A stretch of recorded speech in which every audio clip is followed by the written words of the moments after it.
ಈ ಕಥೆಯು ಒಂದು ಹಸಿರು ಮತ್ತು ದಟ್ಟವಾದ ಕಾಡಿನದು. ಅಲ್ಲಿ ಹಕ್ಕಿಗಳು ಮತ್ತು ಪ್ರಾಣಿಗಳ ಒಂದು ಚಿಕ್ಕ ಸಮುದಾಯವು ಪ್ರೀತಿ ಮತ್ತು ಸಹಕಾರದಿಂದ ವಾಸಿಸುತ್ತಿತ್ತು. ಈ ಕಾಡಿನಲ್ಲಿ ಎತ್ತರದ ಸಾಲ್ ಮರದ ಕೊಂಬೆಯ ಮೇಲೆ ರೇಣು ಹಕ್ಕಿ ತನ್ನ ಕುಟುಂಬದೊಂದಿಗೆ ವಾಸಿಸುತ್ತಿದ್ದಳು. ರೇಣು ತುಂಬ ಶ್ರಮಜೀವಿ ಮತ್ತು ಖುಷಿಯಿಂದ ಇರುವವಳು. ಅವಳ ಪತಿ ರಾಜು ಸರಳ ಮತ್ತು ಸ್ವಲ್ಪ ಬೇಜವಾಬ್ದಾರಿ ಸ್ವಭಾವದವನು. ಅವರಿಗೆ 2 ಮುದ್ದಾದ ಮಕ್ಕಳಿದ್ದರು, ತುಂಟ ಮಗ ಚಿಂಟು ಮತ್ತು ಮುಗ್ಧ ಮಗಳು ಮೀನಾ. ಒಂದು ಮುಂಜಾನೆ ಸೂರ್ಯನ ಮೊದಲ ಕಿರಣಗಳು ಎಲೆಗಳ ನಡುವೆ ಸೋಸಿ ಬರುತ್ತಿದ್ದವು. ರೇಣು ತನ್ನ ಗೂಡನ್ನು ಸ್ವಚ್ಛಗೊಳಿಸುತ್ತಿದ್ದಳು. ಪ್ರೀತಿಯ ಸ್ನೇಹಿತರೆ, ನಿಮ್ಮ ಪ್ರೀತಿಯ ಕೈಗಳಿಂದ ನಮ್ಮ ಚಾನಲ್ಗೆ ಸಬ್ಸ್ಕ್ರೈಬ್ ಮಾಡಿ. ನಮಗೆ ತುಂಬ ಸಂತೋಷವಾಗುತ್ತದೆ. ಹೌದು, ಲೈಕ್ ಮಾಡಿ, ಶೇರ್ ಮಾಡಿ ಮತ್ತು ಸಬ್ಸ್ಕ್ರೈಬ್ ಮಾಡಿ. ರಾಜು, ನೀನು ಇಂದು ಬೆಳಗ್ಗೆನೇ ಮಕ್ಕಳಿಗಾಗಿ ಕೆಲವು ಸಿಹಿ ನೇರಳೆ ಹಣ್ಣುಗಳನ್ನು ಜಾಮೂನ್ ತರಬಲ್ಲೆಯಾ? ನಿನ್ನೆಯಿಂದ ಅವರು ಕೇವಲ ಹುಳುಗಳನ್ನು ತಿಂದು ಹೊಟ್ಟೆ ತುಂಬಿಸಿಕೊಳ್ಳುತ್ತಿದ್ದಾರೆ. ಓ ರೇಣು, ಇನ್ನೊಂದು ಸ್ವಲ್ಪ ಹೊತ್ತಿರು. ರಾತ್ರಿ ತುಂಬ ಜೋರಾದ ಗಾಳಿ ಬೀಸುತ್ತಿತ್ತು. ನನ್ನ ನಿದ್ದೆ ಪೂರ್ಣಗೊಂಡಿಲ್ಲ. ನೋಡು ಮೀನಾ, ಅಪ್ಪ ಎಷ್ಟು ಸೋಮಾರಿ ಆಗಿದ್ದಾರೆ. ನಾವೇ ಹೋಗ್ಬೇಕಾಗುತ್ತದೆ. ಇಲ್ಲ ಚಿಂಟು, ಒಬ್ರೇ ಹೋಗ್ಬೇಡಿ ಎಂದು ಅಮ್ಮ ಹೇಳಿದ್ದಾಳೆ. ಕಾಡಿನಲ್ಲಿ ದೂರದವರೆಗೆ ಹೋಗುವುದು ಸರಿಯಲ್ಲ. ಅದೇ ಕಾಡಿನ ಪಕ್ಕದ ಆಲದ ಮರದ ಮೇಲೆ ಕಪ್ಪು ಕಾಗೆ ಮತ್ತು ಅವನ ಹೆಂಡತಿ ಗೌರಿ ಕಾಗೆಯ ಗೂಡು ಇತ್ತು. ಕಪ್ಪು ಕಾಗೆಯು ಸ್ವಭಾವದಲ್ಲಿ ಸ್ವಲ್ಪ ಕಠೋರ ಮತ್ತು ಯಾವಾಗಲೂ ಇತರರ ವಸ್ತುಗಳ ಮೇಲೆ ಕಣ್ಣಿಡುವವನಾಗಿದ್ದ. ಆದರೆ ಗೌರಿ ಯಾವಾಗಲೂ ತನ್ನ ಗಂಡನಿಗೆ ಸರಿಯಾದ ದಾರಿ ತೋರಿಸುತ್ತಿದ್ದಳು. ಆ ದಿನ ಕಪ್ಪು ಕಾಗೆಯು ರೇಣುವಿನ ಗೂಡಿನ ಕಡೆಗೆ ನೋಡಿದನು. ಗೌರಿ, ನೋಡು, ರೇಣು ಮತ್ತು ರಾಜು ಮತ್ತೆ ಎಷ್ಟು ದೊಡ್ಡ ಮತ್ತು ಆರಾಮದಾಯಕ ಗೂಡನ್ನು ಕಟ್ಟಿದ್ದಾರೆ. ಯಾವಾಗ್ಲೂ ದೊಡ್ಡ ದೊಡ್ಡ ಹಣ್ಣುಗಳು ಇವರ ಬಳಿಯೇ ಸಿಗುತ್ತವೆ. ಕಪ್ಪು, ನೀನು ನಿನ್ನ ಕೆಲಸ ಮಾಡು. ರೇಣು ಮತ್ತು ರಾಜು ಇಡೀ ದಿನ ಶ್ರಮ ಪಡುತ್ತಾರೆ, ಕಷ್ಟಪಡುತ್ತಾರೆ. ನೀನು ಸಹ ಬೇರೆಯವರಿಂದ ಅಸೂಯೆ ಪಡುವ ಈರ್ಷ್ಯ ಬದಲು ಹೊಸದನ್ನು ಕಲಿಯಬೇಕು. ಸರಿ ಸರಿ, ನಾನು ನೋಡುತ್ತೇನೆ. ಇಂದು ನಾನು ಕೂಡ ಅತ್ಯಂತ ರುಚಿಕರವಾದ ವಸ್ತುವನ್ನು ತೆಗೆದುಕೊಂಡು ಬರುತ್ತೇನೆ. ಮಧ್ಯಾಹ್ನದ ಸಮಯವಾಗಿತ್ತು. ಕಾಡಿನಲ್ಲಿ ಒಂದು ಶಾಂತವಾದ ಮೂಲೆ ಇತ್ತು. ಅಲ್ಲಿ ಒಂದು ಸರೋವರದ ದಡದಲ್ಲಿ ಲೂಸಿ ಪಾರಿವಾಳ ಮತ್ತು ಅವಳ ಪತಿ ಪಾರಿವಾಳ ಕಾಳುಗಳನ್ನು ಆರಿಸುತ್ತಿದ್ದರು.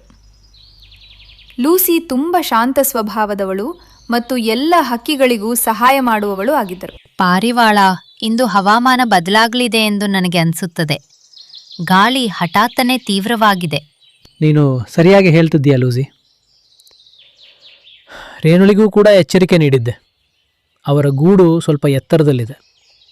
ಅವರು ಎಚ್ಚರಿಕೆ ವಹಿಸಬೇಕು. ಸಂಜೆ ಆಗುತ್ತಾ ಬರುತ್ತಿದ್ದಂತೆ ಆಕಾಶದಲ್ಲಿ ಕಪ್ಪು ಮೋಡಗಳು ಆವರಿಸಿದವು ಮತ್ತು ವೇಗವಾದ ಗಾಳಿ ಬೀಸಲು ಶುರುವಾಯಿತು. ರಾಜು ಇನ್ನೂ ನೇರಳೆ ಹಣ್ಣುಗಳನ್ನು ಹುಡುಕುತ್ತಾ ಕಾಡಿನಲ್ಲಿದ್ದ. ರೇಣು ತನ್ನ ಮಕ್ಕಳನ್ನು ಕರೆದುಕೊಂಡು ಗೂಡಿನಲ್ಲಿ ಚಿಂತೆಯಿಂದ ಕುಳಿತಿದ್ದಳು.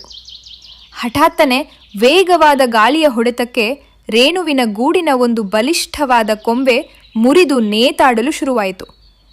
ಚಿಂಟು ಮತ್ತು ಮೀನಾ ಭಯದಿಂದ ಅಳಲು ಶುರು ಮಾಡಿದರು. ಹೇ ಭಗವಂತ, ಈಗ ಏನಾಗ್ಬೋದು? ರಾಜು ಇನ್ನೂ ಬಂದಿಲ್ಲ. ಅಮ್ಮ, ನನಗೆ ಭಯವಾಗ್ತಿದೆ. ನಾವು ಕೆಳಗೆ ಬೀಳುತ್ತೇವೆ.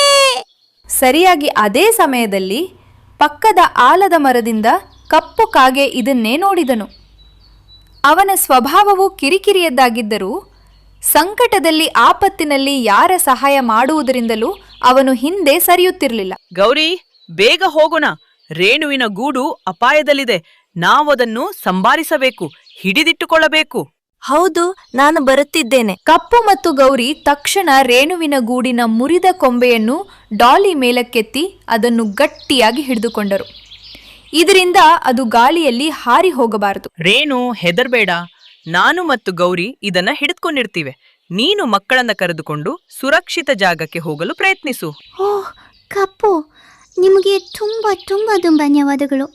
ನಾನು ಹೇಗೆ? ಅಷ್ಟರಲ್ಲಿಯೇ ಲೂಸಿ ಪಾರಿವಾಳ ಮತ್ತು ಪಾರಿವಾಳ ಕೂಡ ಅಲ್ಲಿಗೆ ಬಂದು ತಲುಪಿದರು. ಚಿಂತೆ ಮಾಡಬೇಡ ರೇಣು. ರಾಜು ಹಿಂತಿರುಗಿ ಬರುವವರೆಗೂ ಮತ್ತು ನಾವು ಇದನ್ನು ಸರಿಪಡಿಸುವವರೆಗೂ ನಾವೆಲ್ಲರೂ ಸೇರಿ ಈ ಕೊಂಬೆಯನ್ನು ಡಾಲಿ ಹಿಡಿದುಕೊಂಡಿರುತ್ತೇವೆ. ಎಲ್ಲರೂ ಸೇರಿ ಮುರಿದ ಕೊಂಬೆಯನ್ನು ಡಾಲಿ ಹಿಡಿದುಕೊಂಡಿದ್ರು. ಸ್ವಲ್ಪ ಹೊತ್ತಿನಲ್ಲಿಯೇ ರಾಜು ನೇರಳೆ ಹಣ್ಣುಗಳನ್ನು ತೆಗೆದುಕೊಂಡು ಗಾಬರಿಯಿಂದ ಹಿಂತಿರುಗಿದನು. ಓಹ್, ಇದು ಏನಾಯಿತು? ನನ್ನ ಕಾರಣದಿಂದ ನಾನು ಸೋಮಾರಿತನ ಮಾಡದೇ ಇದ್ದಿದ್ರೆ. ರಾಜು ಮತ್ತು ಇತರ ಹಕ್ಕಿಗಳು ಸೇರಿ ಒಣ ಹುಲ್ಲು ಮತ್ತು ಸಣ್ಣ ಕೊಂಬೆಗಳಿಂದ ಗೂಡಿನ ದುರಸ್ತಿಯನ್ನು ತಕ್ಷಣವೇ ಶುರು ಮಾಡಿದರು. ಕಪ್ಪು ಕಾಗೆ ಮತ್ತು ಗೌರಿ ಗಾಳಿಯ ಹೊಡೆತಗಳಿಂದ ರಕ್ಷಿಸಲು ಗುರಾಣಿಯಂತೆ ಕೆಲಸ ಮಾಡಿದರು.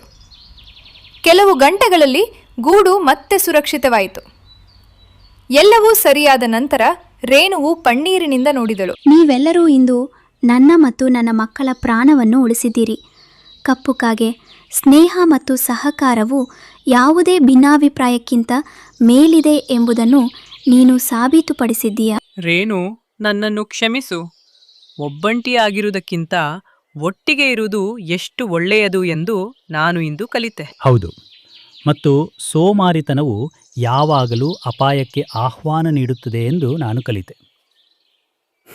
ಇಂದಿನಿಂದ ನಾನು ಕೂಡ ಶ್ರಮಜೀವಿಯಾಗುತ್ತೇನೆ. ಕಪ್ಪು ಮಾಮ, ನೀವು ಎಷ್ಟು ಧೈರ್ಯಶಾಲಿಗಳು. ಧನ್ಯವಾದಗಳು ಲೂಸಿ ಆಂಟಿ. ನಾವು ಎಲ್ಲರೂ ಒಂದು ಕುಟುಂಬ ಮಕ್ಕಳೇ. ಕಾಡಿನಲ್ಲಿ ಎಲ್ಲರೂ ಒಬ್ರಿಗೊಬ್ರು ಸಹಾಯ ಮಾಡ್ತಾರೆ. ಆ ದಿನದ ನಂತರ ರೇಣು ಮತ್ತು ರಾಜು ಅವರು ಕಪ್ಪು ಕಾಗೆ ಮತ್ತು ಗೌರಿ ಕಾಗೆಯ ಅತ್ಯುತ್ತಮ ಸ್ನೇಹಿತರಾದರು. ಕಪ್ಪು ಕಾಗೆಯೂ ಸಹ ತನ್ನ ಅಸೂಯೆಯನ್ನು ಬಿಟ್ಟುಬಿಟ್ಟನು ಮತ್ತು ಅವನು ಕಾಡಿನ ಅತ್ಯಂತ ಸಹಾಯಕವಾದ ಹಕ್ಕಿಗಳಲ್ಲಿ ಒಬ್ಬನೆಂದು ಎಣಿಸಲ್ಪಡಲು ಪ್ರಾರಂಭಿಸಿದ. ನಿಜವಾದ ಸ್ನೇಹ ಮತ್ತು ಒಗ್ಗಟ್ಟೆ ಅತಿ ದೊಡ್ಡ ಆಧಾರ ಎಂದು ಇಡೀ ಕಾಡಿಗೆ ತಿಳಿಯಿತು.